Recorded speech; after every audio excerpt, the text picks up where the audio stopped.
I live for the moment when one of my students comes to me full of joy, their eyes all lit up, because after weeks of gentle nudging and some guidance, they've just discovered the answer to a bird mystery that they've been grappling with.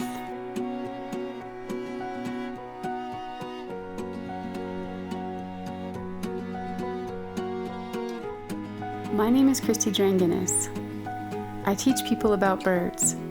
And most people around here, they just call me the bird girl.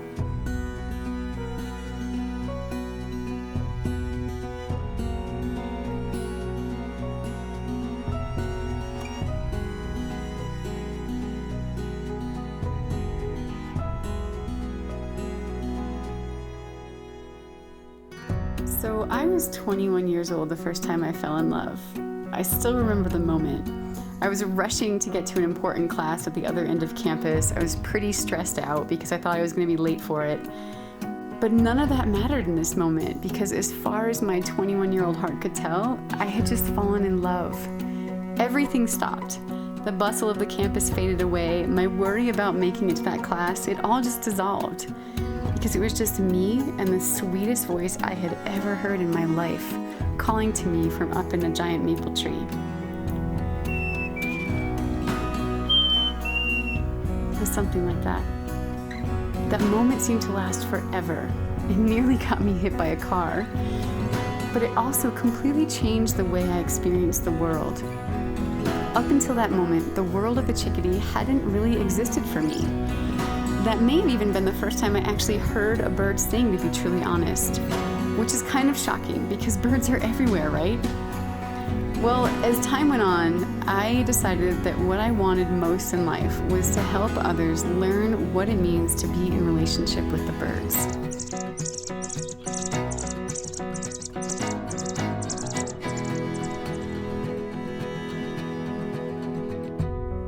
I have been trying to learn about birds on my own for 20 years. I think I've read the Introduction to the Sibley Guide 5 times, thinking, okay, if I just pay attention, I can do this on my own.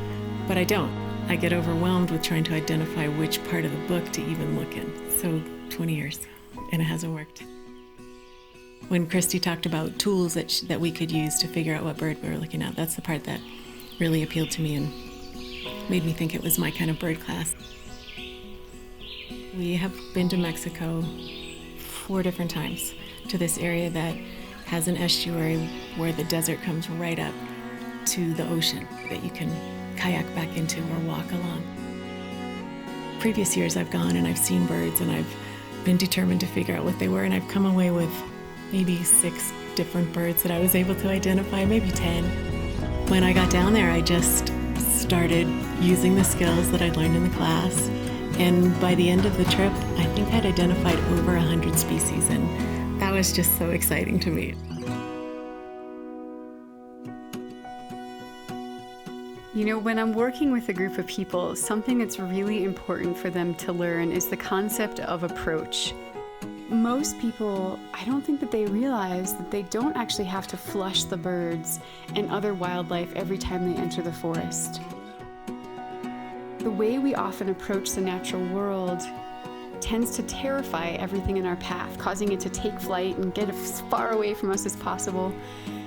And it seems that in our culture, unless you're raised as a hunter or a fisherman or practice some type of meditation in nature, you most likely were never taught how to move quietly in the world. It just wasn't something that we valued as a culture. It's a matter of training ourselves to ask the right questions, quieting our minds, and learning to see with a deeper sense of awareness that will allow the birds to remain relaxed, even inviting them to come closer to us.